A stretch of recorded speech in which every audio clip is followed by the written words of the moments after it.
Boa noite. A gente vai começar fazendo um pouquinho de silêncio, então. A gente vai recitar a prece de 7 linhas, o refúgio. Aí depois a gente vai fazer uns minutinhos de silêncio.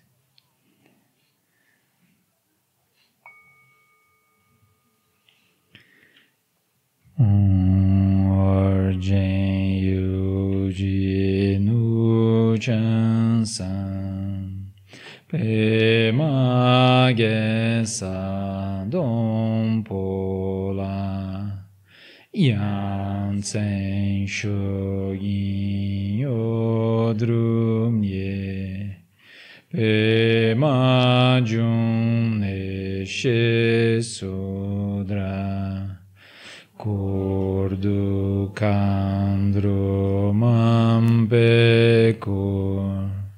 Jin jin jesu dadrupchi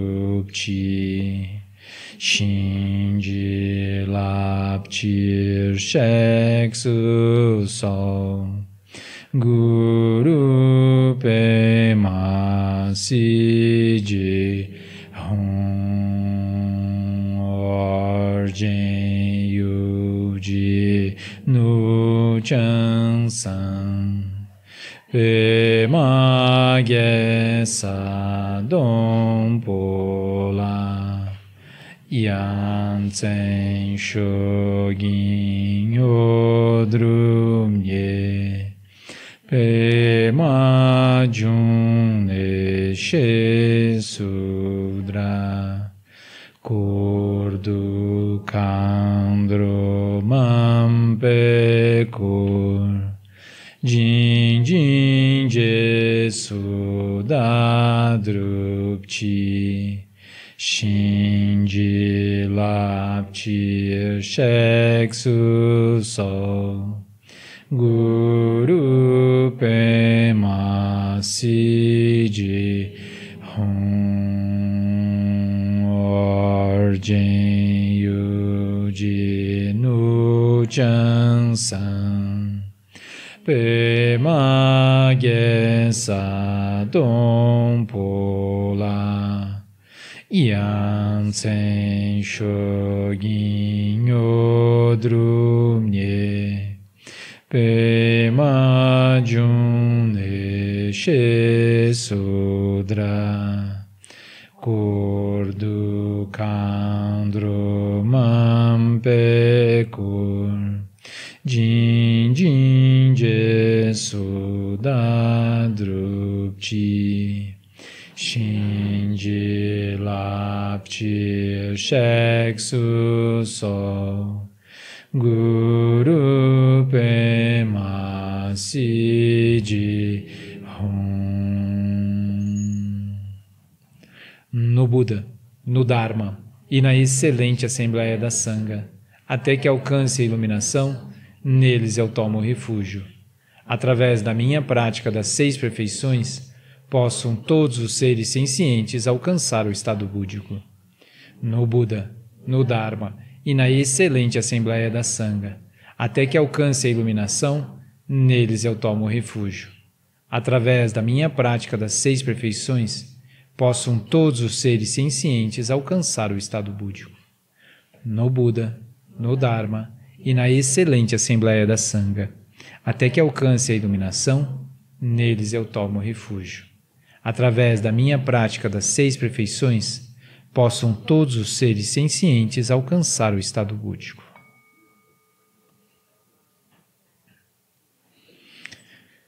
Então a gente coloca as mãos sobre os joelhos.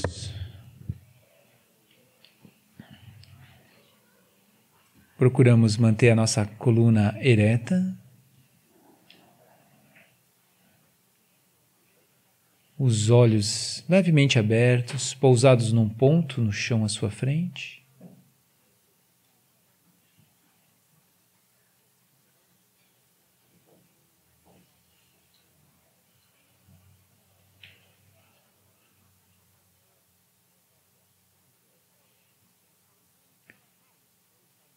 A respiração abdominal. Sentimos o ar chegar até o abdômen.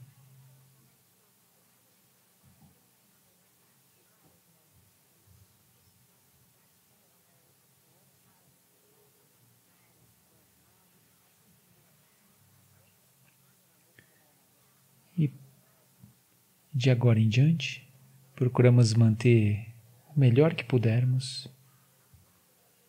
o foco da nossa atenção em apenas sentir as sensações dos 5 lungs,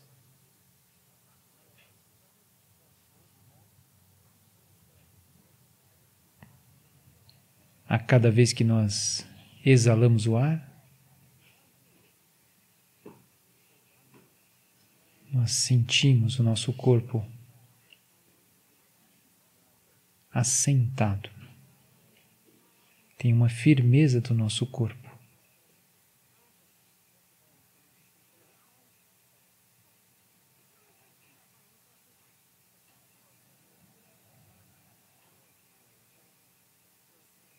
Junto com a exalação, quando você solta o ar, também dá uma soltada nos músculos, especialmente lá no pescoço e ombros. Solta o peso, solta as suas costas,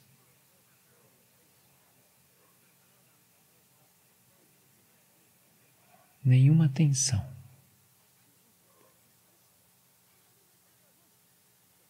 E esse relaxar já é o fluir do elemento água.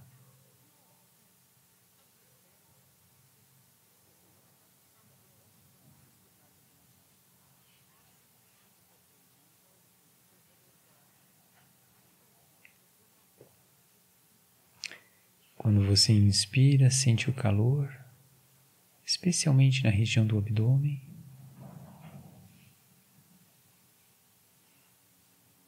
E quando você exala, o corpo se solta e esse calor flui para todo o corpo. E o corpo se assenta melhor. Tem mais estabilidade.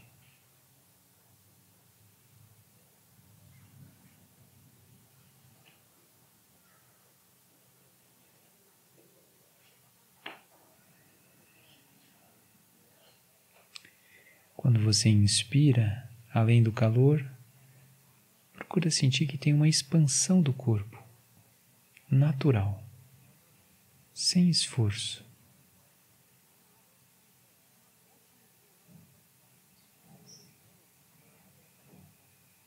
Observa, apenas sente. O ar entra, o corpo se expande. Junto com essa expansão também tem o calor. E quando chegar o seu momento de exalar, você sente o corpo se soltar e o calor fluir.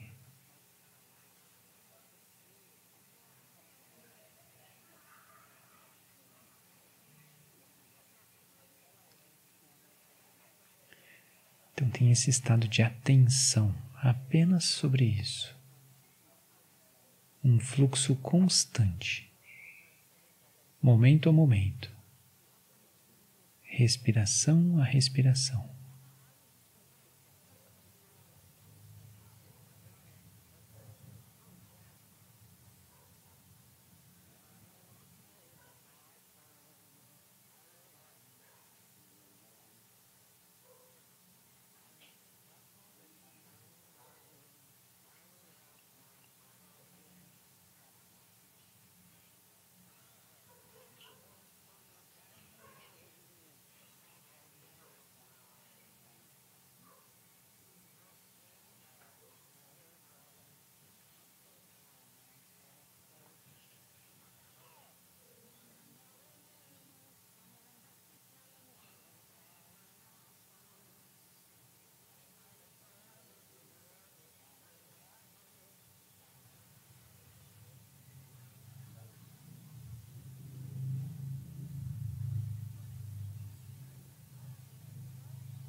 Quando você se esquece do foco, assim que você se dá conta, relaxa, é normal.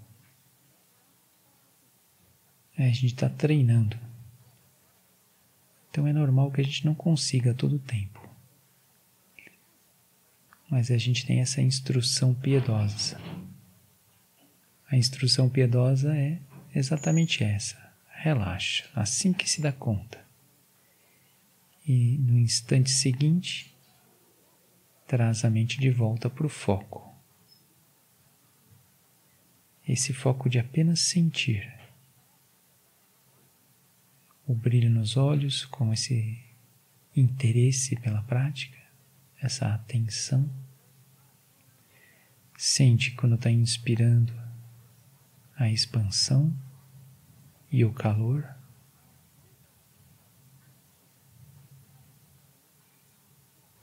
E quando você exala, sente que o corpo se solta, o calor flui para todo o corpo. E tem uma estabilidade, uma firmeza na sua postura.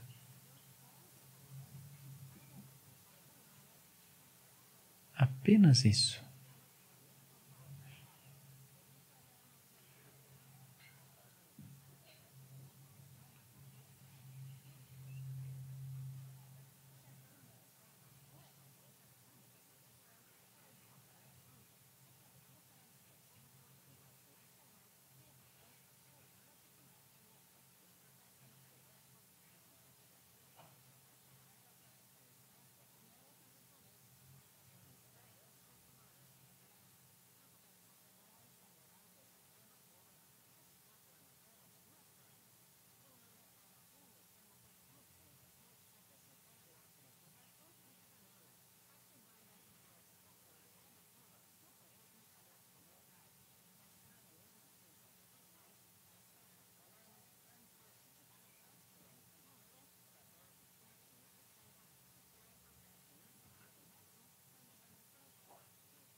Muito bem. A sala quieta, né? Olha. Quem aqui nunca praticou aqui? Tá vendo pela primeira vez? Levanta o braço assim, sem timidez, levanta aí assim, bem. Sejam bem-vindos. Então todo mundo já está praticando um pouco, a maior parte, né? Então a gente vai falar um pouco sobre o treinamento, né? Da mente, transformando o coração. Mas como é que a gente lida, né, com esse treinamento? Vamos ver se dá tempo de a gente falar um pouquinho sobre, em específico, o treinamento sobre as 4 nobres verdades também. Mas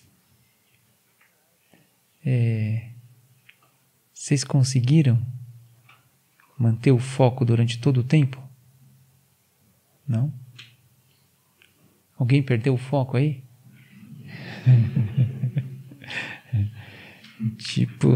Pois é, né? Essa é a má notícia da noite. É como se a gente não tivesse uma mente, né? A mente nos tem. Porque a instrução é simples, né? Olha, foque a sua mente e deu. Só que não, né? A gente até fala para a mente, mas a mente tem um movimento próprio. Aconteceu de vocês se pegarem longe assim, pensando um monte de coisa, lembrando do passado, planejando o que vai acontecer depois, assim, né? Dando umas pescadas, né? Tem vários tipos de obstáculos, né? E, em geral, o obstáculo o primeiro que aparece, assim, é a agitação da mente, porque a gente está fazendo muita coisa e é como se a gente, né, só pelo fato de a gente ter ficado quieta, o que já é um bom sinal, nós conseguimos ficar quieto. Vocês devem conhecer várias pessoas que não conseguem sentar e ficar quieto, né? E a gente já consegue. Porém, é um quieto externo ainda, né? Não tem a mente ainda não está acompanhando, assim, total, né? Mas tá bem, nós estamos num processo, assim. Mas, por isso que o treino, o primeiro portal, assim, que a gente vai dizer, é como se a gente tivesse que ganhar a nossa mente. É como se a gente falasse assim, não, eu tenho uma mente. Então nós estamos nesse processo de conquistar a mente. Porque se a gente dá uma instrução e a gente não consegue seguir, tem um movimento próprio. Então onde que vem esse movimento a gente não sabe. A gente simplesmente é arrastado. A mente toma conta, ela faz outra coisa. A gente pode até justificar, não, é que eu trabalhei muito, eu estou muito cansado. Ai, não, é porque alguma coisa. Tá bem, a gente vai... você pode querer acreditar nisso, tudo bem. Mas aqui não acontece porque aí a gente nunca treinou o suficiente, talvez. Então, a gente ainda está nesse processo de conquistar a mente, né? Então, o trabalho de estabilidade, que é essa primeira parte do treinamento, é a gente ganhar uma mente. É isso que a gente precisa. Então, a gente vai olhar com muito cuidado. A primeira parte, na verdade, a gente subdivide em duas etapas, né? Shamatha impura e Shamatha pura. Esse processo. Tem o ponto 0, né? Que é a motivação e o refúgio. Mas vamos colocar direto na prática, assim seria como é que a gente estabiliza, né? Esse é o ponto 1, assim.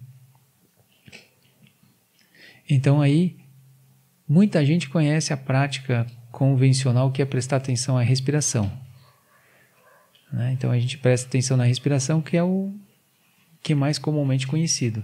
Mas aqui no SEB, quem já está praticando, né, já ouviu falar então dos 5 lunges, né, o foco nos 5 lunges. E aí, aqui é legal porque a gente está entre amigos, né? Então tem os praticantes, tem o pessoal que conduz prática aqui também, então a gente já vai conversando, todo mundo, né? É porque sempre, eu não me apresentei, né? Vamos voltar um pouco, né? Eu sou o Bruno, todo mundo sabe, mas eu moro lá em Quatro Barras, no SEB Sukhavati, né? O Centro de Retiros, a gente ajuda a coordenar lá, né? Mas eu morava aqui nos fundos, né? Faz 3 anos, quase 3 anos que eu me mudei, mas eu morava aqui no fundo. Então eu tô me sentindo em casa aqui, ó. Fazia tempo que eu não vinha, né? Mas assim, mas eu morava nos fundos. E aí, esse processo assim que a gente faz aqui no SEB, às vezes sempre chega alguém assim, você tem praticado os 5 lunges? É legal, mas é que eu prefiro fazer só com a respiração. Tá. Não, é que eu acho mais fácil, assim, eu me acostumei mais, eu comecei a... né? Então, se for o seu caso, eu estou aqui para tentar, né, colocar uma motivação essa para você voltar a praticar os 5 lunges. Né? Porque, não, mas é que eu me sinto melhor. Não, eu entendo, eu super entendo. A gente conhece aquela prática e aquilo é mais confortável para nós e a gente vai para o que é conhecido. É que esse 5 lung não sei, eu não sinto direito. Então aqui a gente está lembrando que o 5 lung está todo o tempo presente. E aí a justificativa assim, será? Será que está mesmo? Aí a gente lembra desse... Vocês já ficaram bravos alguma vez?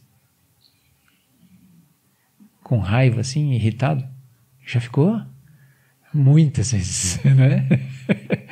Então, quem nunca, né? Então a gente, sim, eu fico, né? Tipo, essa semana passou algum estresse, assim? Hoje à tarde eu fui entregar uma encomenda, a mulher tinha me assegurado que eu ia conseguir mandar um negócio para São Caetano. Não, São Caetano não, só para Santo André. Mas a mulher do telefone falou, não, falou errado. Você anotou o nome dela? Não. Então, sinto muito. Aí a gente, como assim, né? Eu saí lá de Quatro Barras com 2 caixas enormes, moça, para mandar para Santo André, para São Caetano, agora você me diz que eu tenho que mandar para Santo André? Uhum. Aí pode ser que surja uma energia em você, assim, né? Você tinha uma expectativa, né, que a coisa acontecesse direito, né? Você ligou, confirmou com a pessoa, aí chega, não é bem assim.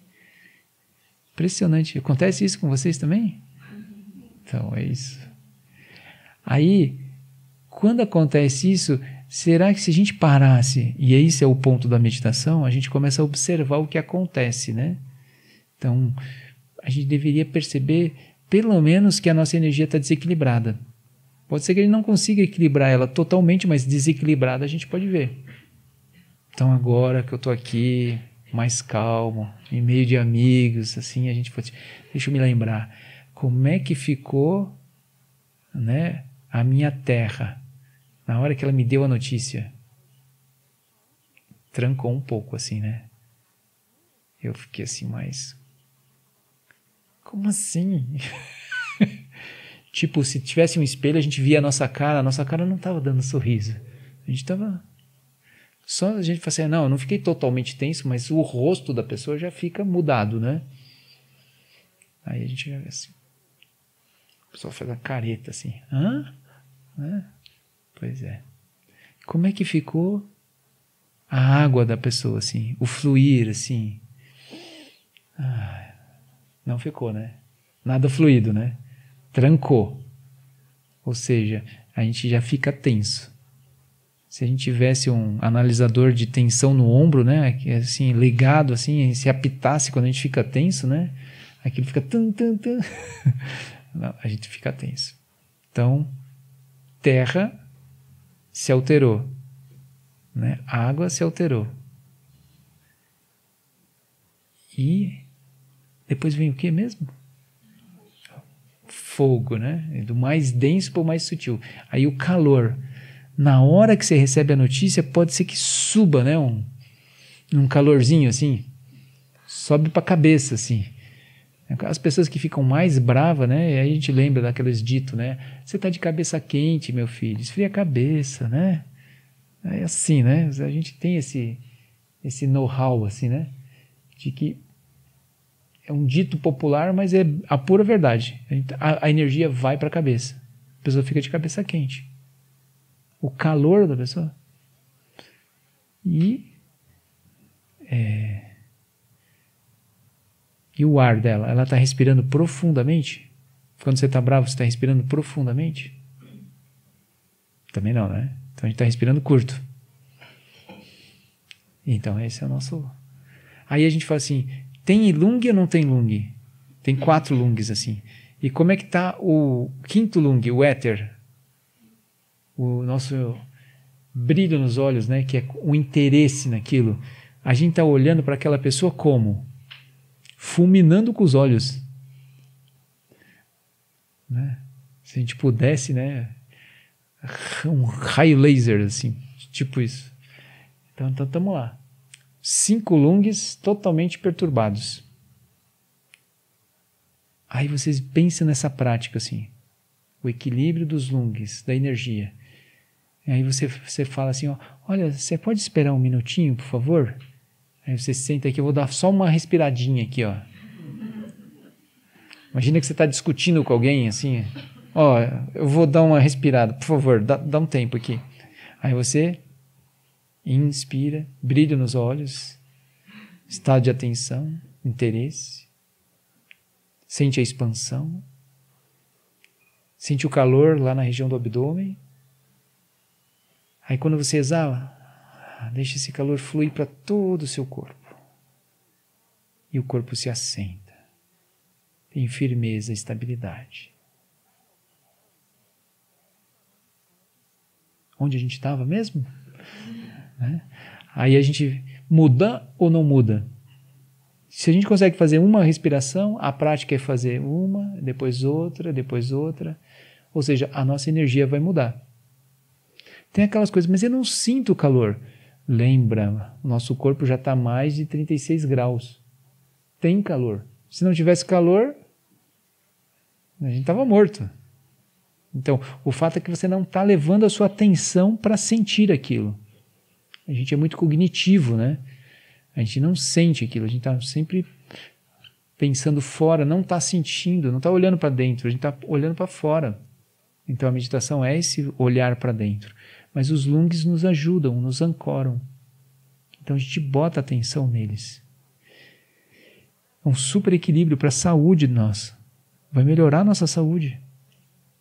Só com a motivação de melhorar a saúde já está valendo, né? A gente já melhora muito. Mas aí, isso é só na verdade, estou tentando só convencer vocês. Mas na real, o que é mais importante mesmo é que depois vão ter outras práticas que a gente nem sabe. Tipo, o SEB tem um caminho para você. Mal você entrou naquela porta, o SEB já tinha um caminho para você. Ou seja, tem um roteiro que o Lama Santen nos ensina, né? Como treinamento da nossa mente, que tem várias etapas. Então a gente está olhando só a ponta do iceberg, que é a nossa energia que se altera todo o tempo e a gente pode reequilibrar ela. Mas isso tem uma vinculação com práticas mais à frente que são super importantes. E se você focar só na respiração, depois quando você chegar nessas práticas lá na frente, aí você, putz, eu não tenho essa prática, aí eu tenho que fazer essa prática. Aí demora um tempão até você se acostumar com ela, porque você já está acostumado com outra. Então, começa a fazer os 5 lungs. É a minha sugestão. Né? Quem tá, mas é que eu gosto de fazer com a respiração, eu me sinto super bem. Não, tá de boa, é ótimo mesmo. Mas com os 5 lungs também é. Tem uma dificuldade inicial porque você está acostumado com a outra, mas se você põe intensidade no treinamento, você vai ver que é maravilhoso. Se você começar a perceber a energia em você. Super importante. Dá um equilíbrio. E aí, a gente começa a Shamatha pura. A Shamatha pura, aí tinha uns praticantes que falavam assim, nossa, eu sinto, acho que Shamatha pura é mais fácil. Aí eu falava, será? Porque ela vem depois, né? É uma segunda etapa, né? Aí a gente começa a, tipo assim, tirar o foco, assim, restrito de focar em alguma coisa e deixar um olhar, assim, a gente está presente aqui, está atento, tem um foco do que surge na mente. Tudo que está surgindo. E aí? Que vem o touro, né? Como diz o Lama. Aí a gente está... Aí a gente escuta uma coisa, a gente sente um calor, a gente lembra de alguma coisa. Tem muitas impressões que chegam na nossa mente. Mas a gente não responde, não reage. É aqui que começa a transição para realmente a gente ter uma mente. Porque a gente começa a observar o que surge e não reage. Porque como é que é o normal? Assim, o senso comum é que quanto vocês tinha na aula de vocês, por exemplo, competição de matemática, a professora mostrava 3 vezes 7, quem levantava o braço primeiro ganhava ponto, assim. Responsividade, quem atendia mais rápido, né? Agora tem os jogos, né? Quem é mais rápido ganha. E assim vai. Quanto mais responsivo a gente for, melhor. Parece que a gente compete e ganha. Então a gente aprende, né, que tem que ser responsivo. Aí a gente pega alguma coisa assim, e aí? Quem está fazendo pela primeira vez, e aí? Fica em silêncio, não vai acontecer nada? Aquele meu amigo que me indicou essa palestra, eu vou pegar ele. É só ficar quieto aqui? Ah, barbaridade, né? A pessoa precisa de algum estímulo. Então, por isso que também a segunda dificuldade nossa, depois da agitação, é o torpor. Porque agora, mais do que nunca, a gente precisa de estímulos. A gente está acostumado a um estímulo depois do outro. E aí, quando tira o estímulo, o que acontece? Bom, se não é para fazer nada, vamos dormir, né?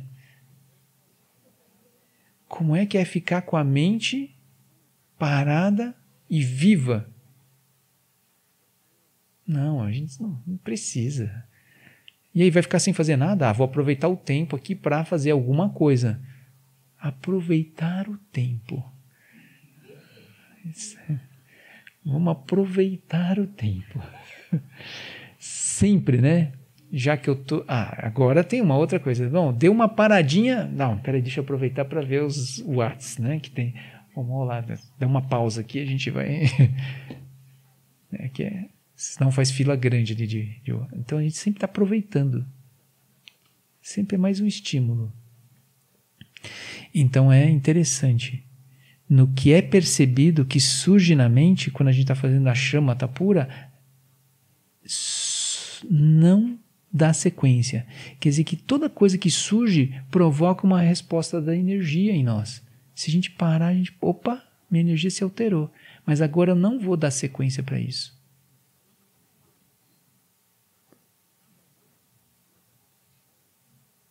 Mas tem os pensamentos recorrentes. Vocês têm isso? A pessoa chega e fala assim, eu não consigo parar de pensar naquilo. No bolo de chocolate, ou na viagem que eu tenho que fazer, ou na dissolução daquela relação amorosa, assim. Eu não consigo parar de pensar naquilo. A pessoa fez aquilo, fez. Pá. E a gente olha de novo, de novo, de novo. Fica remoendo as coisas. É assim, né? É muito interessante do livro do Portões da Prática Budista, que o Shagdu fala, né? Que quando alguém faz alguma coisa pra gente, é como se fosse uma traição, uma coisa horrível. É como se a pessoa te tivesse dado uma facada em você. Já aconteceu com vocês assim, de levarem uma facada? Já levaram? Não, não literalmente, mas, né? Aí... Hã?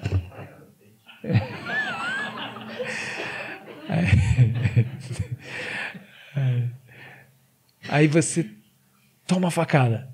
Mas aí você, uma vez, machucou, né? Mas aí, toda vez que você lembra daquilo, e a gente lembra algumas vezes, e assim, quando é uma coisa terrível, a gente também gosta de contar, né, para as pessoas. Sabe o que aconteceu comigo? Aí, né, a gente fala, coisa boa a gente não conta que pode estragar, né? Uma coisa ruim a gente, né? A gente, nossa. Aí toda vez você tira a faca e põe a faca. Mas não é mais a outra pessoa que está fazendo, é você mesmo. A pessoa fez uma vez. E você lembra, e você lembra, e você remoe, e tira a faca, põe a faca, tira a faca, põe a faca. Aí fica muito ruim. Então essa noção é que é tipo um pensamento recorrente. Mas é que nós é que damos morada para aquilo. Mas assim, mas como fazer? Porque aí é que está, eu acho que é o bom do treinamento, e acredito que por isso que nós estamos aqui, né? E acho que é por isso que o SEB, né, tem esse... a gente fica feliz, né? Quero agradecer aqui todos que apoiaram aqui para que a coisa acontecesse aqui, né? A organização aqui, a Heloísa, a Alexandrina, a Ana Lívia e todos os praticantes. E a Sangha, né, que organiza, assim, a gente se sente feliz, né, de poder receber as pessoas. A gente vibra quando vem bastante gente, né? E a gente fica feliz porque é o que tem de bom que a gente encontra, né? É um processo, né? É um processo de treinamento. Porque muitas vezes a gente já ouviu, melhor não pensar nisso. Melhor a gente esquece. Mas eu não consigo, a recomendação foi dada. É melhor, mas aquilo vem. Como é que eu treino? Né? Porque você deveria ser mais isso, você deveria ser mais aquilo. Você não pode ser tão raivoso, você tem que ser mais calmo. A recomendação já foi dada, eu já entendi. Porém, não está funcionando, né? E esse é o ponto, né? Como é que eu posso efetivamente transformar aquilo? Treinar a minha mente. Esse é o ponto que no budismo é colocado. A gente tem um processo de treinamento. Eu acho que isso que é o que faz a força, né, e o treinamento do Lama é muito adequado dentro da nossa cultura. Então a gente fica muito feliz de ter esse processo de treinamento. Então, começa de algum lugar. A primeira coisa é que a gente tem que estabilizar a nossa mente. Esse é o ponto. Esse estabilizar a mente inclui esse portal, a gente reconhecer que tem uma mente. Então, nesse processo de reconhecimento de uma mente, a gente vai começar a entender um pouco o que é a primeira nobre verdade do Buda. Porque a gente vai percebendo que eu que acolho aquele pensamento, eu que dou sequência àquele tipo de pensamento. E se você insistir um pouco na prática de shamatha pura, agora não vou dar bola. Não tem problema que o pensamento vem, não tem nada de errado no pensamento vir. E ele não é bom nem ruim, ele é só um pensamento. Ele depende, aí começa um pouco o ensinamento budista, né? Tem uma paisagem sutil da mente que dá uma construção para aquilo. Mas agora eu simplesmente não vou responder. Eu vou observar que a minha mente até pode se perturbar um pouco. Mas agora não é hora. E tipo, vem o pensamento, eu vi que veio, próximo.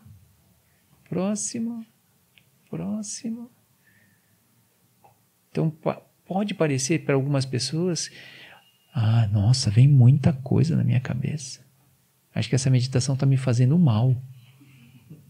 Mas quem pratica um pouco já passou por isso, assim, né? Fiz, nossa, a minha mente é um caos.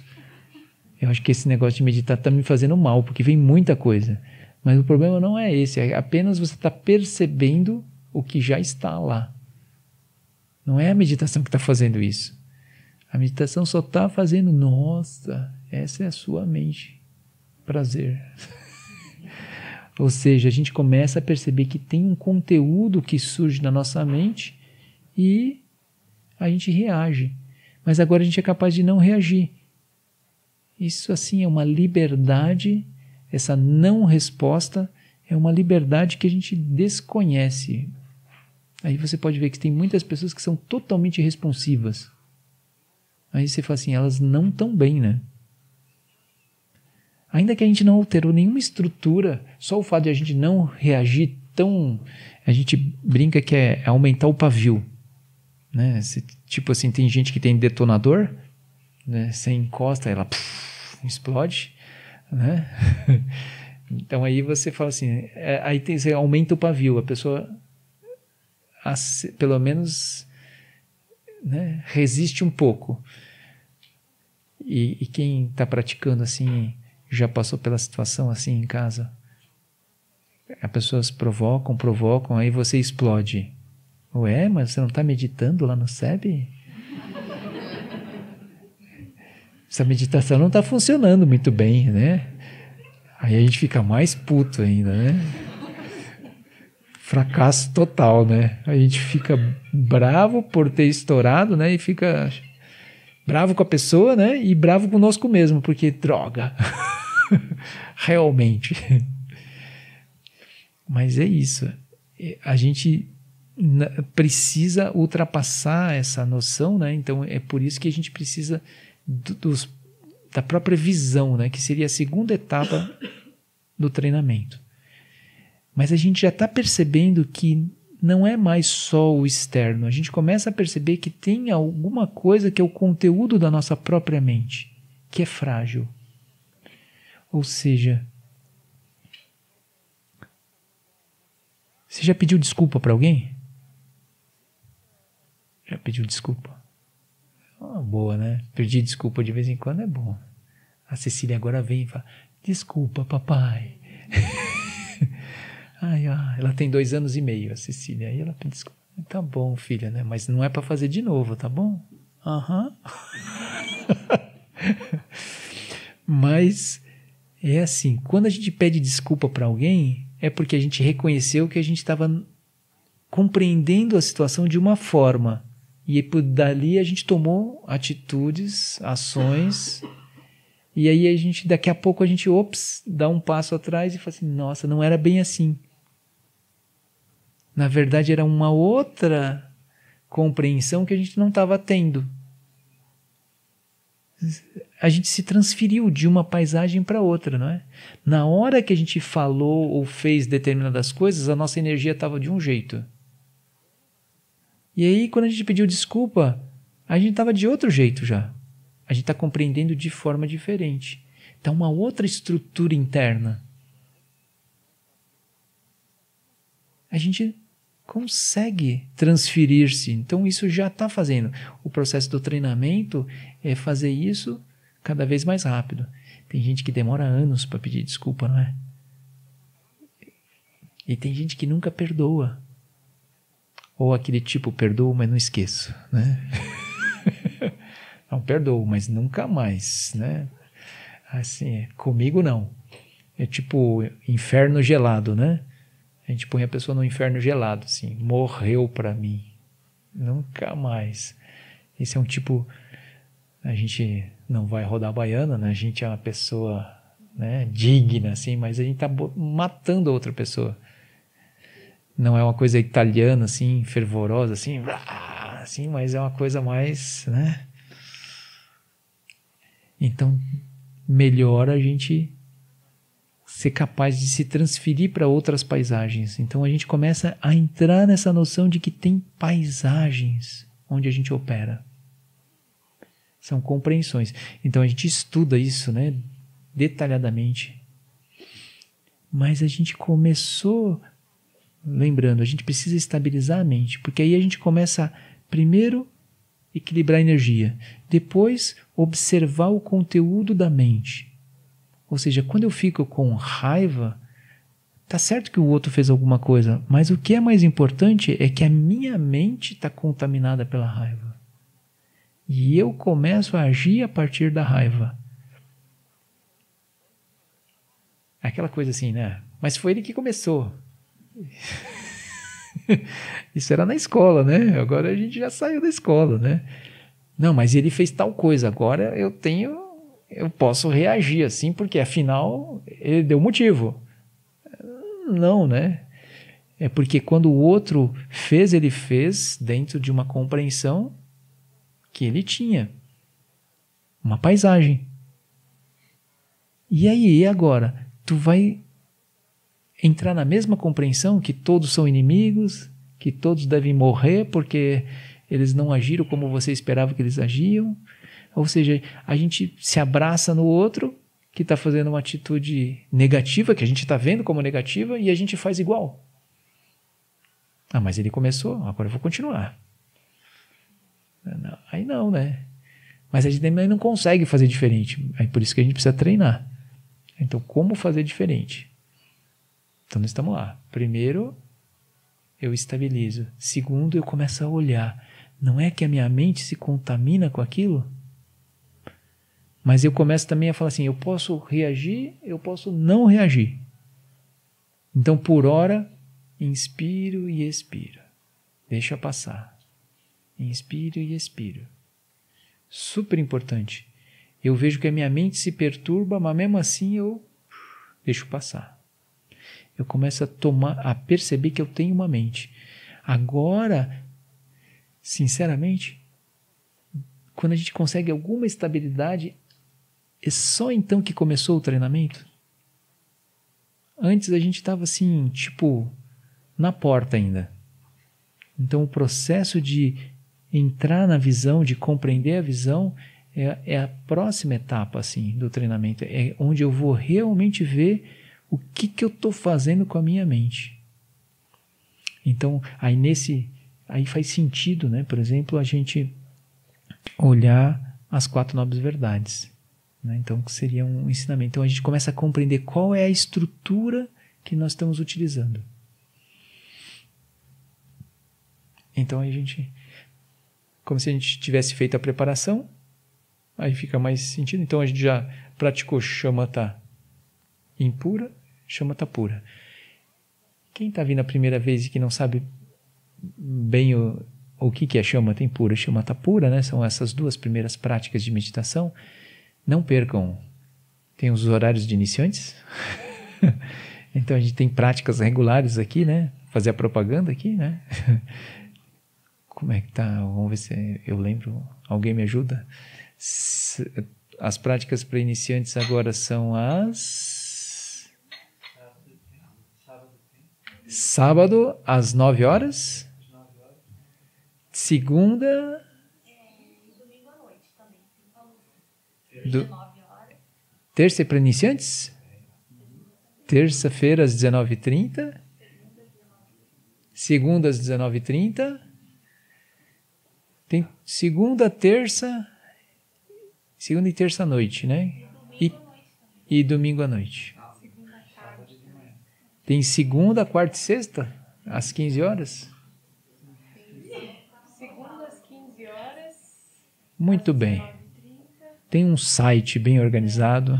Isso, aí vocês olham no site. www.cebb.org.br. Aí vocês vejam horários de prática, né? Mas é isso. Aí a gente vai desenvolver, né, as práticas iniciais. Que seria isso, shamatha impura, shamatha pura. A pessoa vai sempre poder aprender. Eventualmente num retiro também.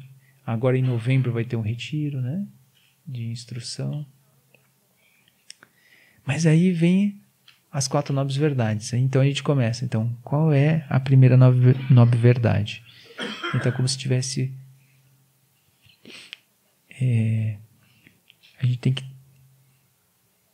olhar para a nossa própria experiência. Está aqui. Quem não conhece aqui, Roda da Vida. Esse quadro aqui vai falar sobre a impermanência e fala um pouco sobre a experiência que nós estamos vivendo. Então, quando a gente fala esses estados psicológicos ou essas emoções perturbadoras que a gente passa durante o dia, a gente divide em 6 categorias, 6 emoções perturbadoras. Aí eu já vou falando e você vai vendo assim. E quando eu falo, eu estou explicando. E quando você vê que acontece com você, você já está contemplando. Você fala assim, nossa, não é que acontece comigo?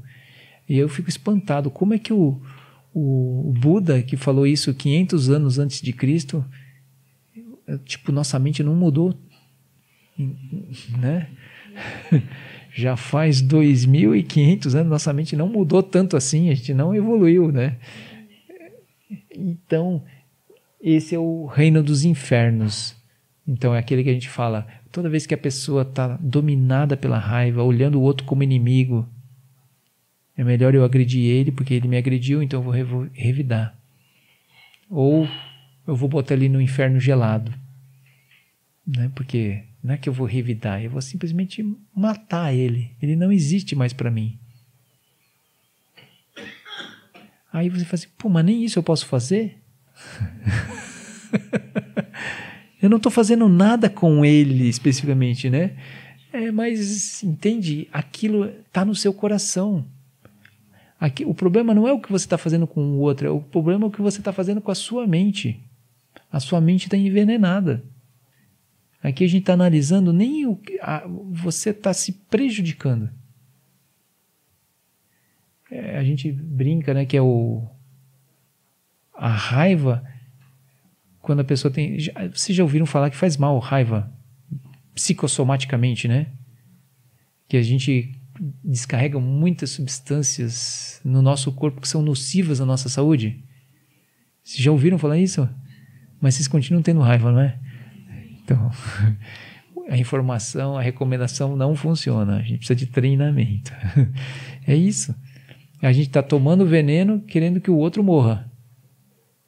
Então aí a gente vai assim, e esse é o processo de treinamento, ou seja, não funciona a gente ficar com raiva, mas a gente não consegue não ficar, então a gente está com essa coisa assim. Aí a gente fala, não, a gente deveria mudar o externo.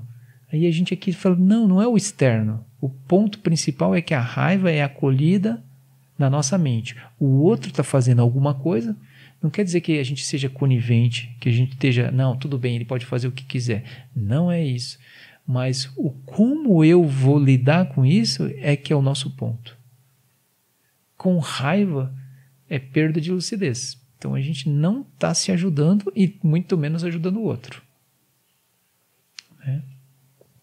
Então, primeira nobre verdade, o sofrimento existe. Então existe a raiva? Então o Buda acertou. A gente está observando que existe essa raiva em nós, a gente fala, pá, tem. Então a gente está sob o domínio dessa primeira nobre verdade, a gente está sofrendo. E aí tem o outro lado, desse lado aqui, do lado de lá, né? A aflição por carência. A gente sente carência? Se sente aflito? Se deixar você sem celular, você fica com um pouco de problema assim? Mas é que eu preciso para chamar o Uber para ir embora. Como é que eu vou fazer sem celular? Não posso. A pessoa pode ficar com problemas, assim. Crise de abstinência. A gente fez retiro lá no Dharmata, né? Aí o pessoal tinha alguma dúvida, assim. Eu falei assim, não, pode pegar uma caixinha, vamos recolher o celular de todo mundo, assim. Nossa, foi um silêncio. Teve gente, assim, que quase desistiu do retiro. Mas tem que deixar o celular mesmo? Aham. Não, mas aí a pessoa tenta barganhar. Não, mas é que... Não pode deixar o celular. Tem lanterna, tem despertador. Não, a gente dá lanterna, dá despertador. Viu, Ego? aí a pessoa sente carência de alguma coisa, né? Então a mente dela fica contaminada por isso. Então é a aflição por carência. Se eu tenho carência de alguma coisa, eu não posso, né, ficar sem, né? É isso. E o reino dos animais é uma falta de interesse. É uma obtusidade mental, que o Lama fala. Mas a gente está acomodado. Sabe zona de conforto? Por que eu vou me incomodar? Estou bem aqui. Aí a gente vai levando, sabe? Vai levando. Só que tem uma hora que essa zona de conforto não vai ter jeito de sustentar mais. Aí acaba a sustentação do reino dos animais, assim. Possivelmente a pessoa vai para o reino dos fantasmas famintos ou para o reino dos infernos. Então, aquela zona de conforto que a pessoa sente que ela tenta ficar ali por um tempo, assim, né? Imagine, né, a pessoa que fica acomodada. Vocês já passaram assim por alguma situação onde a pessoa não se move, né? Não faz nada. Tipo, não arruma a casa, né? Não colabora na limpeza. Aquilo vai incomodando, não vai? Tem uma hora que a gente, agora não vai dar mais. Entende? A gente brinca que os adolescentes não sabem de onde que vem a roupa lavada, a comida que está na mesa, ainda acham meio ruim assim, né? Mas assim, isso acontece conosco o tempo todo de alguma forma. A gente está em algumas zonas de conforto. Basicamente depois da feijoada no sábado, a gente também não se interessa por nada também, né? Então, o desinteresse para certos assuntos nos nubla a visão, né? Por exemplo, nessa questão do meio ambiente, a gente vai levando a nossa vida do jeito que dá, tal, mas daqui a pouco não tem mais planeta, por exemplo. A gente vai ter que sair da nossa zona de conforto, de como é que a gente leva a vida no planeta. Então, de certa forma, nós estamos indo. Então, a gente meio que passa por todos esses reinos, quer a gente perceba ou não, né? Aí tem os outros, esses seriam os 3 piores, né? Não vou me demorar muito para não assustar os fregueses novos, assim, né? Mas aí começa o reino humano. O reino humano seria desejo e apego. Você tem uma listinha de coisas que você deseja para ser feliz? Que se você conseguir... Quem fez a aposta aí? Estava 100 milhões. Não fizeram a fezinha na Mega Sena? Eu escutei na rádio. Vai ser 100 milhões. Eu acho que já foi, né? Saiu? Milton, não fez? Pô, Milton. Pelo menos com a motivação de a gente construir o templo. Né? Então a gente tem lá né? E se eu ganhar na Mega Sena, então tá tudo resolvido. Reino humano, gente. A gente, sim, agora... Aí falam, não, ganhar na Mega Sena não resolve nada, aquela sensação, besteira, isso, você acredita? Eles que não souberam usar, eu vou saber como vou usar o dinheiro. Falam, não, a pessoa até se encrenca, é melhor não ganhar. Tá bom, você não quer ganhar, se ganhar dá para mim, né? A gente tem uma esperteza do reino humano, aí eu sei o que eu vou fazer. Então a gente tá lá, só esperando. Aí o reino dos deuses guerreiros, a gente está sempre comparando e competindo. A gente não consegue usufruir bem daquilo, porque ainda que a gente tenha grande poder, a gente olha para o outro e acha que o outro tem mais, que não é justo. Ou a gente olha para o outro e olha como inferior. Então a gente está comparando. Aquela pessoa que está sendo submetida a uma humilhação, ela está no reino dos deuses guerreiros. Aquele que humilha e o que é humilhado. Os dois estão lá, estão competindo. Então, se a gente entra nesse jogo, seja de um lado ou de outro, a gente está no reino dos deuses guerreiros. Já passaram por isso? Aí a gente fala assim, de um lado ou de outro, aí a gente fala assim, pá, a gente está no reino dos deuses guerreiros também. Aí eu sempre estou brincando, né? Que a gente brinca lá que o Seb Sukhavati, é a área maior do que o Seb Viamão. A gente está comparando. Pronto, já estamos no reino dos deuses guerreiros, assim. Eu me lembro, um dos tutores falava, nossa, você viu o nível daquilo? Pronto. É a própria expressão do reino dos deuses guerreiros, né? Você viu o nível? Né? Ou seja, já estou comparando. E talvez você já tenha falado alguma vez assim para você mesmo, isso não é justo. Quando você falou isso não é justo, isso é a visão do Deus dos guerreiros. Né? Ou seja, a gente está comparando. Não é fácil. Para a nossa sociedade, né, a competição é algo que, se não for competindo, a gente não cresce. Mas cooperando a gente cresce muito mais. Mas não, a gente tem uma visão competitiva. Então, aqui existe... Não é que não possa, entende?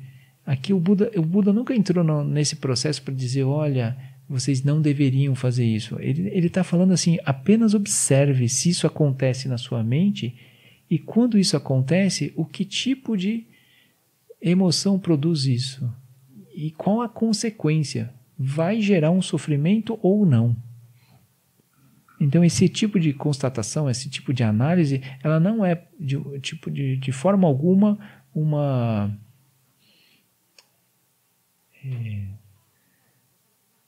determinação do que vai acontecer, mas um convite para reflexão. Tipo, o Buda não está profetizando. Tipo, isso é... Né? Ou ele está declarando como uma coisa que seja absoluta.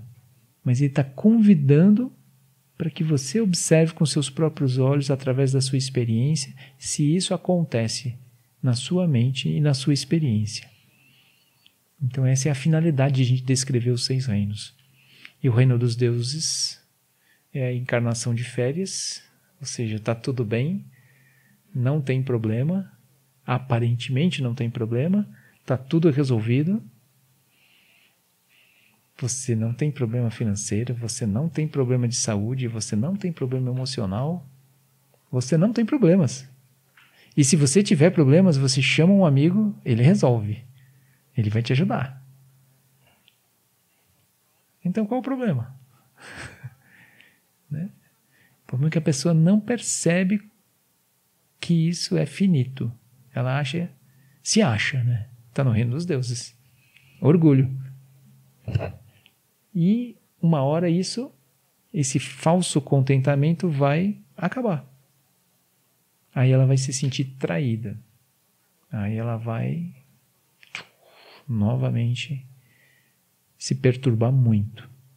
E ela vai gastar o tempo dela apenas usufruindo dessas coisas. E aí ela não vai se dedicar, por exemplo, a treinar sua mente. Então isso é a gente acha que é assim, ela tem uma boa condição. Se a gente estivesse no reino dos deuses e aproveitasse, para que eu vou meditar? Não dá tempo. Eu tenho uma viagem agora, sabe, para as Bahamas, não está muito bom agora. Então, uma viagem, né, para algum lugar maravilhoso, né? E aí não dá tempo de eu meditar. Então esse é o problema, assim. Aí se a gente está nessa primeira nobre verdade, a gente se deu conta que a gente está sob o poder da impermanência, né? Então, sempre alguma coisa vai estar mudando. A gente não tem controle sobre as circunstâncias. E a segunda nobre verdade seria assim: toda vez que você toma como fonte de felicidade e fonte de segurança, ou seja, para que você seja feliz, para que você se sinta seguro, o que você está tomando como referencial? Faz uma listinha de cabeça. E aí? Né? O que é que eu tomo como fonte de felicidade e fonte de segurança? Aí a gente começa a listar. Isso é impermanente? Se a gente faz toda essa listinha e a gente vai perguntando, é permanente ou impermanente? Aí vai dar tudo no impermanente, assim. E aí o que vai acontecer? Quando isso se altera, eu vou sofrer. Não é praga do Buda. Não é praga do Buda, não é. Mas é que a gente está simplesmente equivocado no sentido de que a gente estabelece as bases sobre coisas impermanentes, sem perceber. Então essa é... Aí o Buda novamente afirma assim, observe, observe. Se você entender que a causa do sofrimento é você estabelecer a causa de felicidade e causa de segurança em algo impermanente, ótimo, você entendeu? Entendeu. Então, qual seria essa base que não nasce e não morre, né? O que seria permanente, que eu poderia tomar como fonte de felicidade e segurança? Então, se eu interrompo a causa do sofrimento, que é tomar refúgio no que é permanente, eu vou tomar refúgio no que é permanente. Simples assim. Aí a gente vai lembrar, assim, toda vez que a gente começa a prática, a gente tem uma motivação, né? A gente toma refúgio no Buda, no Dharma e na Sangha, e a gente toma a motivação de trazer benefício aos seres. Então, na verdade, toda vez que a gente recita, né?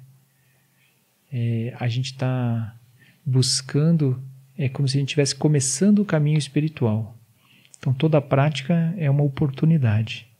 A gente recita no Buda, no Dharma e na excelente Assembleia da Sangha, até que alcance a iluminação, neles eu tomo refúgio. Então eu tomo refúgio no quê? No Buda, no Dharma e na Sangha. Eu não sou budista. Né? Então a pessoa não é budista, por que ela vai tomar... Mas aí a gente olha para essas 3 palavras como se elas não fossem exclusivamente budistas, porque Buda significa estado desperto.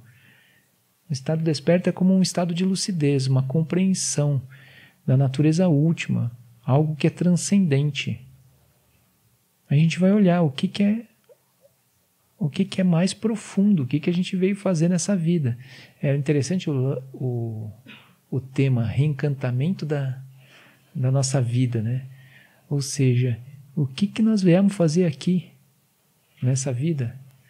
A gente veio trabalhar para pagar as contas? Né? A gente veio fazer alguma coisa muito importante. A gente não entendeu ainda, né? Às vezes, né? A gente está buscando entender qual é a minha missão. Né? Então, não sei, mas a gente vai olhando para isso, buscando o que é mais elevado, o que é mais transcendente. Qual é o sentido da vida? É como se a gente não precisasse calar essa pergunta. A gente segue com ela. Não tem bem uma resposta assim, mas simplesmente não vamos esquecer dessa pergunta, porque senão a gente vai achar que são os momentos felizes. E para os momentos felizes, Mastercard. Né? Aí, depois a fatura vem depois. Né? Aí depois a gente corre atrás para pagar a fatura. É isso. Não. Eu posso. Só, né? É interessante. Quem que tem estabelecimento comercial, quando o cara vem para te vender a máquina, pá, não, põe a maquininha, todo mundo compra por impulso. Depois a pessoa vê como ela paga. Você tem que pôr cartão, aí você vai ver como você vende. Nossa! É assim, eles conhecem como a gente funciona, né? Aí a gente vai comprando com o cartão em 10 vezes. Não, 10 vezes eu posso. Pronto. Acontece com vocês? Depois tem um monte, né, de parcela. Então, no Buda, aí tem... O Buda é o estado desperto. E o Dharma? O Dharma é o caminho que leva a esse estado desperto. Então tem um caminho. Tá certo que tem o caminho aqui de treinamento do SEB. Eu não queria dizer que é o melhor, né? Mas não queria entrar no reino dos deuses guerreiros, mas a gente já tocou. É um dos.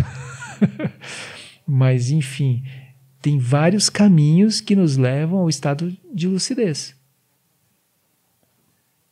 Mas tem caminho que a gente sabe que não vai levar para o estado de lucidez. Será que é interessante, né? Tem fontes de refúgio, né? Para a gente entender bem, é bom olhar algumas fontes de refúgio. Qual é a fonte de refúgio do bêbado? Quando a coisa aperta, eu vou fazer o quê? Vou beber. E é isso, né? E aí vai ajudar ele? Não vai, né? Mas a pessoa acha que é a solução. Não tem bem uma inteligência, mas a pessoa faz aquilo. Eu vou comer. Né? A gente está com alguma carência assim, a gente vai lá, né? Abre a geladeira e vai. Aí, tipo assim, eu não vou em restaurante à la carte, né? Vou em buffet, por favor. Vou para me acabar, pé na jaca, né? Assim. Aí a pessoa tem algum refúgio. Tem o workaholic.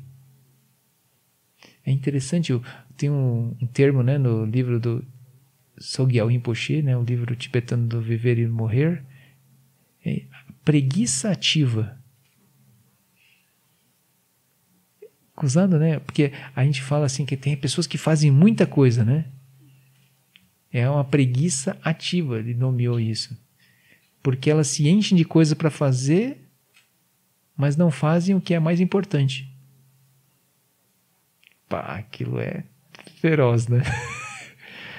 Aí quem faz um monte de coisa fica, pá, será que é para mim? É para você.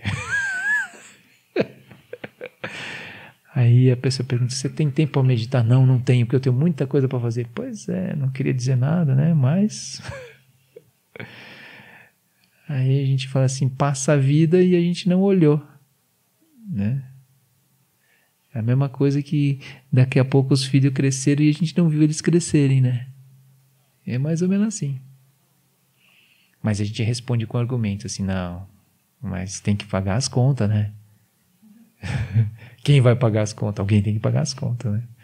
Então tá tudo justificado, tem resposta para tudo, tem paisagem. Mas a gente tem outros tipos de solução. Então a gente olha de novo. Às vezes a gente pode ver as paisagens de forma mais ampla. É como uma desculpa, né? A gente entende de forma mais ampla e a gente é capaz de olhar mais amplo. E aí tem a Sangha. Sangha é a comunidade de seres que trilha o caminho. Então somos nós. Nós estamos trilhando um caminho. Se a gente resolve, fala assim, não, eu quero realmente alguma coisa mais profunda, eu quero atingir esse estado de lucidez, tem um caminho, eu estou na Sangha. Nós temos essa Sangha aqui. Então é bonito de ver que tem uma sala que você pode vir praticar de manhã, de tarde, de noite. Tem aqui, tem no Rebouças, e tem 4 Barras, e tem praticantes do Zen, né? Tem locais do Zen. Curitiba eu acho que está ótimo, né? Tem várias salas de prática, vários locais. E a gente pode fazer em casa. Né? Às vezes em casa é mais difícil, mas também a gente consegue. Tem a Natura Barigui também, né? Que, ó, tem sala de prática. Aí a gente vai olhando. E agora vai ter curso em 4 Barras. Nós vamos começar a ter uma sala em 4 Barras. Pense. Ao infinito e além. Nós vamos dominar o mundo.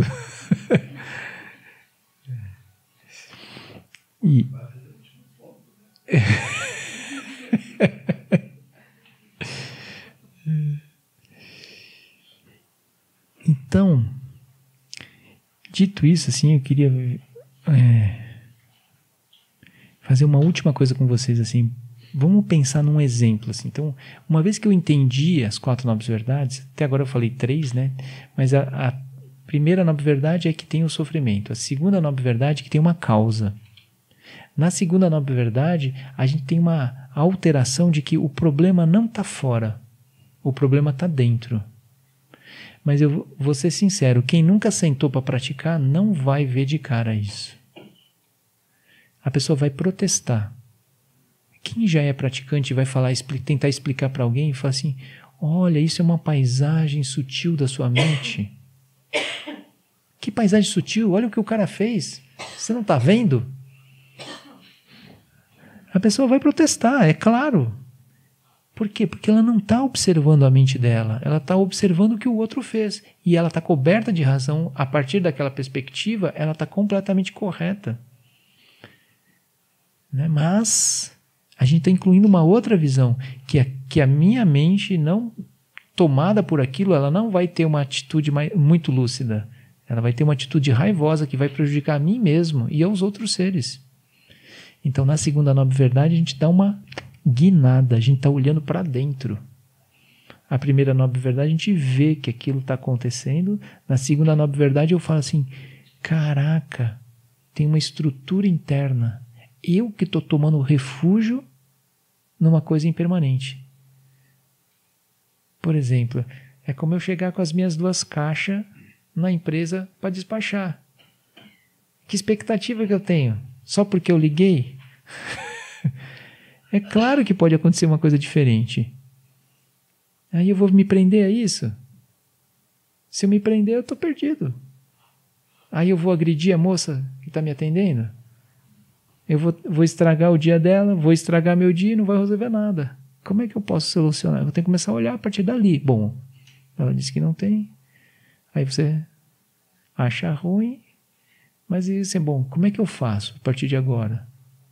Como é que eu ainda tenho aquilo? Vou entregar aquela caixa como? Vou pegar o carro e vou até Santo André?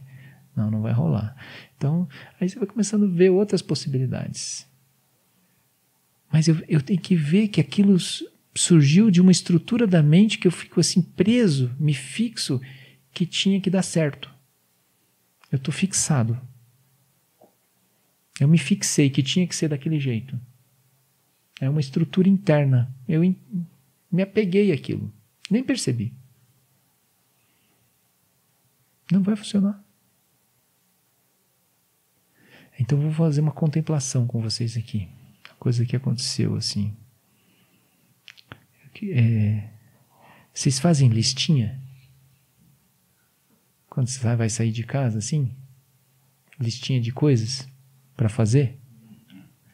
Tipo, eu tenho que fazer isso, tenho que passar no mercado, tenho que levar isso aqui na casa de não sei quem, aí eu passo no SEB e deixo tal coisa, aí depois eu vou, né, no mercado, vou comprar umas coisas, depois não sei o quê. Beleza? Beleza. Aí você vai sair de casa assim, né? Aí você já sai um pouco atrasado, né? Aí pronto. Mas você entende que tão pronto você terminou de fazer a listinha, você se prende a ela? Primeira nova verdade. O sofrimento existe. Você começou a operar a partir da listinha. Você tem um desejo. Aí você, uma aspiração, eu vou cumprir aquela listinha. Eu posso. Aí você sai.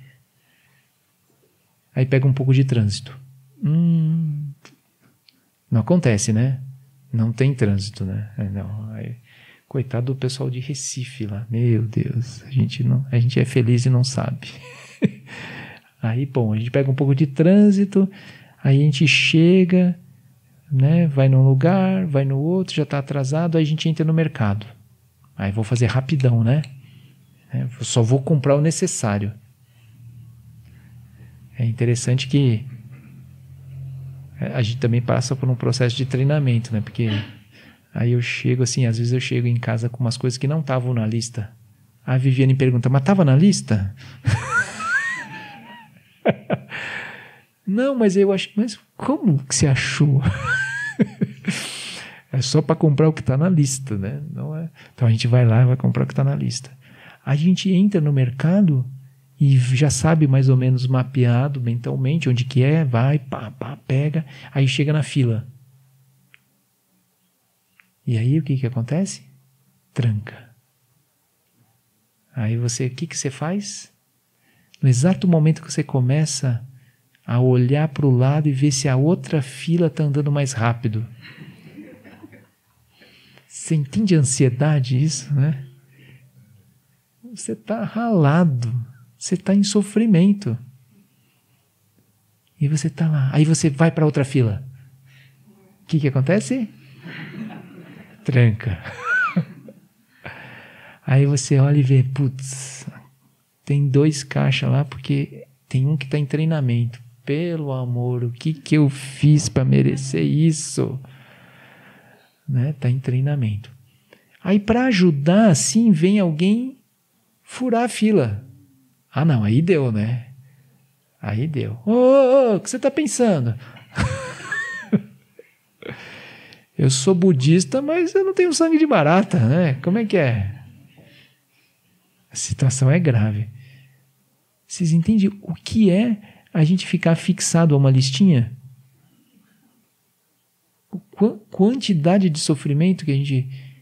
E aí? Eu largo tudo, vou embora. Deu para mim. Largo as compras lá e vou embora.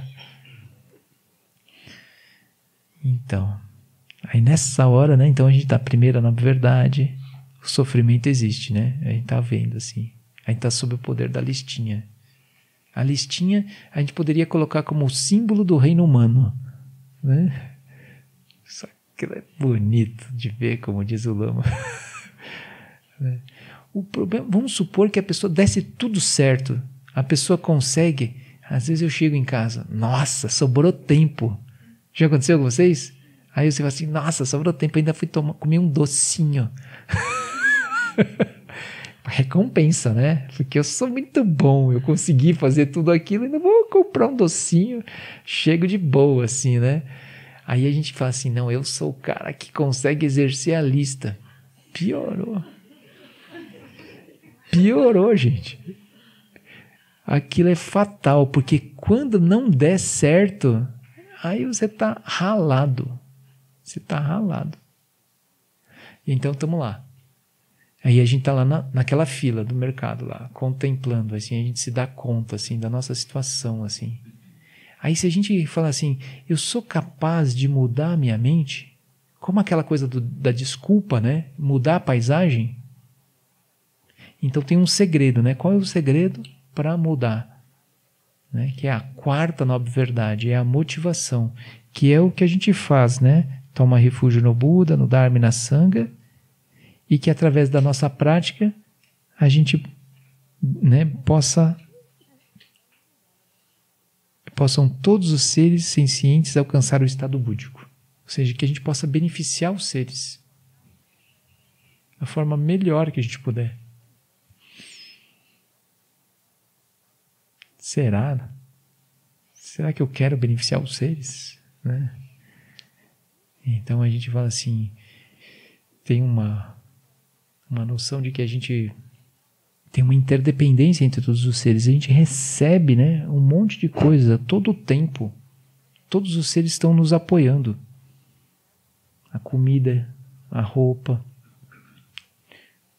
a luz do sol, a terra que nos apoia, essa construção, quem construiu, né? Papai e mamãe, ou se não foi papai e mamãe que nos abandonaram, que alguém nos cuidou, enfim, uma infinidade de seres.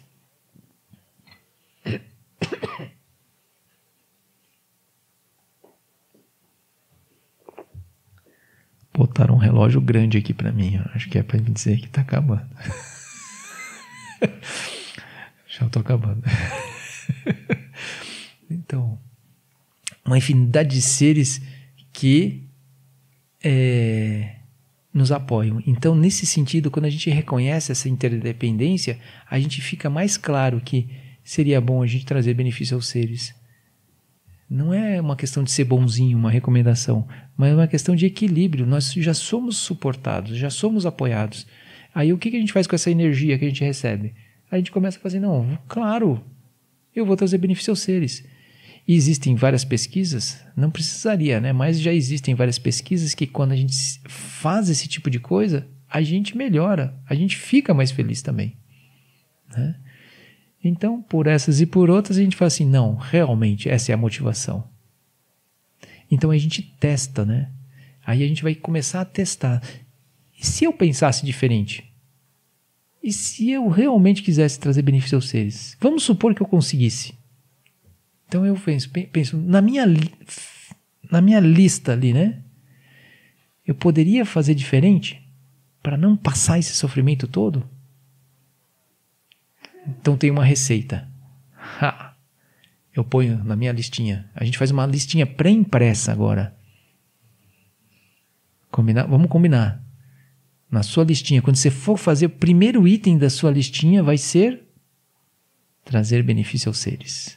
Depois, ir no lugar tal. Depois, ir no mercado. Depois... Entende? Aí quando você sair assim, que você está lá, bom, a listinha é trazer benefício aos seres. Tá, então aí eu vou no mercado. Aí eu chego na fila, aí eu estou trazer benefício aos seres. Eu olho para o lado e eu vejo assim, nossa, do jeito que eu estou, tem um monte de gente com listinha também. Estão atarefadíssimos. Eles nem conseguem olhar um nos outros, né? Porque estão tão compenetrados e apressados na sua listinha que não rola nada mais. Aí a gente olha assim, aquela pessoa que veio furar a fila, que está só com uma coisinha, não, a tua lista está muito apertada, não, vai lá. Pode ir, você tem pouquinha coisa, eu vou demorar aqui, eu tenho tanta coisa aqui para comprar, vai lá. Aí a gente olha para aquele caixa lá, quando a gente for passar assim, você está em treinamento, não, você vai conseguir, né? Treina aí, não, você está indo bem, né? Ou seja, você muda o seu olhar e começa a olhar para aquilo de um outro jeito, porque você incluiu que aqueles seres também são seres que querem ser felizes, querem se afastar do sofrimento, que eles também são dignos de sofrimento. É que a gente está tão autocentrado na nossa listinha que não tem espaço para ver o outro, né? Por isso que a gente sofre. Porque a gente está apressado, né? Mas o outro não está apressado também? O outro não tem coisa importante também? Não, mas é que a gente está autocentrado mesmo. Que a nossa listinha é mais importante que a do outro mesmo. É assim. Só que quando a gente põe a listinha, trazer benefício aos seres como item, né? Só não esquece de buscar a criança na escola. Isso tem que... Se for para largar as coisas lá, larga, mas vai buscar a criança na escola, não deixa a criança na escola, dá problema, né? Então é isso, assim, se a gente fizesse, quando a gente fala de método, né, a gente fala estudar as 4 nobres verdades, então a gente tem uma meditação analítica, né, que a gente pode fazer passo a passo. Então a gente vê que a gente está numa paisagem e a gente começa a olhar que a gente pode passar para uma paisagem mais ampla. Isso é super importante. Então, para quem já está praticando, né, às vezes conhecem outros métodos, é super importante ajudar as pessoas a olharem paisagens mais amplas, transitórias. Ou seja, é como um antídoto, né? A gente sai de uma bolha e entra para uma bolha maior. Se a gente consegue mudar de paisagem, olhar de forma mais ampla, super positivo. Se a gente consegue pedir desculpa, é super positivo. Mas tem uma etapa do treinamento que se a gente segue, a gente vai começar a olhar para a noção da natureza da realidade. Aí a gente vai ver que é como se tivesse... Nós não temos? Temos? Não temos. A sadhana tem. A gente tem... Quando a gente vai fazer a prática, a gente sempre faz a prática. Tem o corpo, tem a energia, tem a mente. E a gente está introduzindo a noção de que tem uma estrutura de mente, uma paisagem sutil, não tem? Que ela pode mudar. A gente nem percebe, mas a nossa energia sempre está de acordo com essa paisagem. E tem uma outra coisa que está além disso, que é o céu, que é o que permite as diferentes paisagens. Aí isso seria o 3º nível de prática, né? Que seria um treinamento né, do Prajnaparamita, que o Lama fala, né, de forma incessante. Então, quem já escutou algum áudio, algum vídeo do Lama, ele sempre vai falar dessa natureza última o tempo todo. Então, se tem essas diferentes paisagens e a gente vai se acostumando com elas, aí fica claro para nós que, sim, da onde que vem essas diferentes paisagens? Porque tem essa verdadeira natureza sempre presente. Então, a gente vai entendendo melhor o que é o estado transcendente. E essa que é a verdadeira natureza, né? O fato de a gente conseguir transitar de uma para outra. O ponto importante não é a paisagem em si, mas o fato de que a gente tem uma liberdade de transitar de uma paisagem para outra. Mas isso fica mais claro quando eu pelo menos consigo transitar de uma paisagem para outra, né? Então era isso. Não sei se eu esclareci, se eu ajudei, mas enfim, essa é o que eu tinha para falar. Se quiserem protestar, protestem. Vocês têm alguma pergunta? A gente tem tempo para algumas perguntas. Tem, né? Tem. Alguém falou aqui? Quem quer perguntar?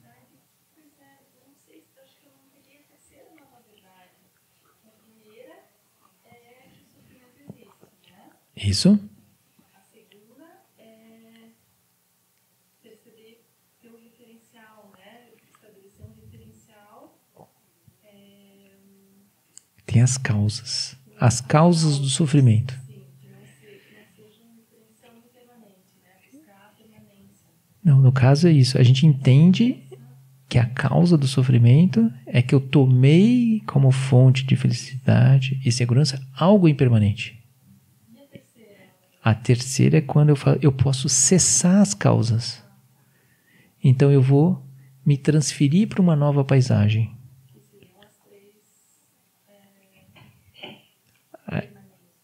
Que seriam isso, que seriam o Buda, Dharma e a Sangha. Aí então, aí a quarta nobre verdade é que começa com isso, ter uma motivação mais elevada, que transcende. Então, quando eu falo assim, a primeira nobre verdade é a impermanência, a segunda é as causas, né? A primeira nobre verdade é o sofrimento, da impermanência. Aí a segunda nobre verdade tem uma causa. Eu estou tomando refúgio nisso, nesse sofrimento como fonte de felicidade. Essas coisas são impermanentes e eu estou tomando refúgio nelas. Aí a terceira, na verdade, eu posso cessar isso? Posso ou não posso? Posso, é só mudar a paisagem. Ou liberar. O liberar é o céu. Mas vamos fazer uma coisa gradativa? Então vamos ver uma paisagem mais ampla. Mas aí qual é o segredo para fazer isso? Tem o segredo. O segredo é a motivação. Aí a motivação o que é? É a quarta nobre verdade. Tem um caminho todo da quarta nobre verdade. Então aí eu, por exemplo, que eu simbolizei aqui pelo quê? Pela listinha. Vou trazer benefício aos seres. É o primeiro item da nossa listinha agora. Combinado? Mas os budistas fazem listinha? Ah, faz.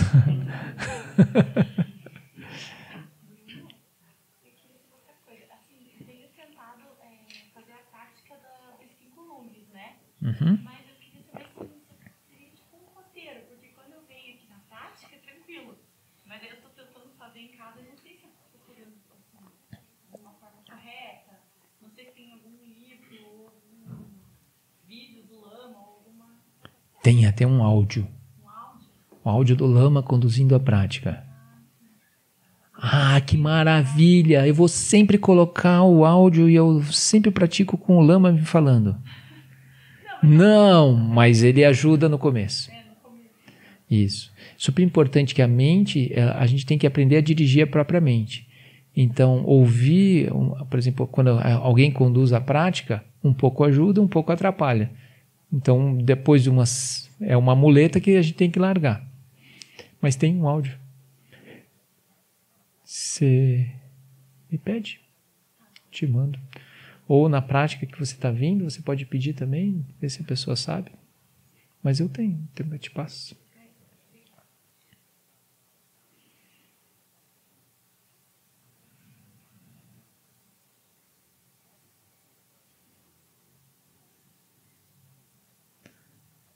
Muito bem. Então fica o convite, então, quem veio primeira vez, que venha nas práticas, assim, né? Para poder aprofundar, né? Essas várias etapas. E que vão nos visitar lá no Cyber Sukhavati também, né? Lá em Quatro Barras. A gente tem o próximo evento lá, vai ser em novembro. Aí é um retiro, assim, onde vai ser abordado, né, o caminho. E tem mais algum recado?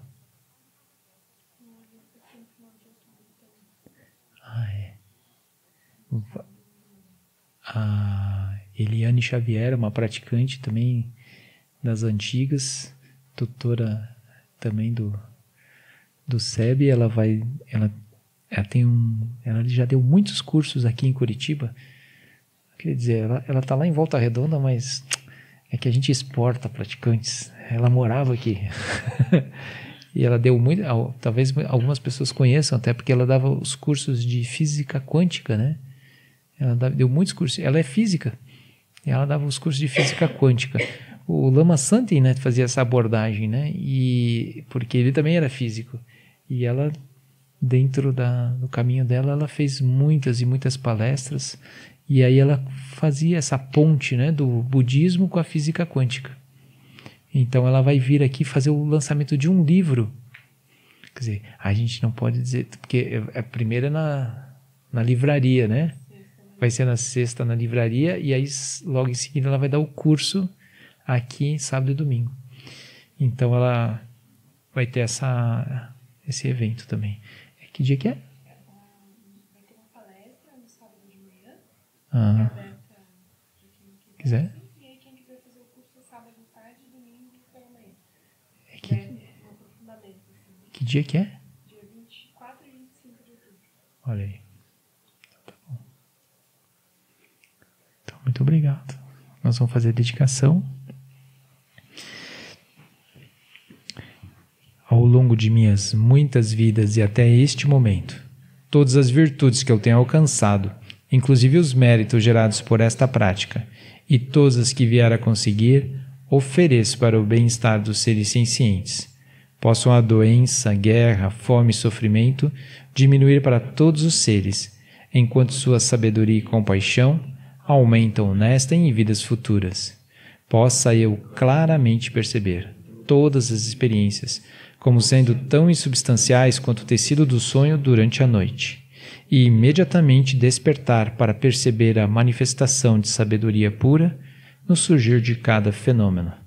Possam alcançar a iluminação para trabalhar sem cessar pela liberação de todos os seres. Kim lu cho sun rin lu che zan rin sa sun cha par pel drogyo cho sun não adam midral do sun gele show. Boa noite.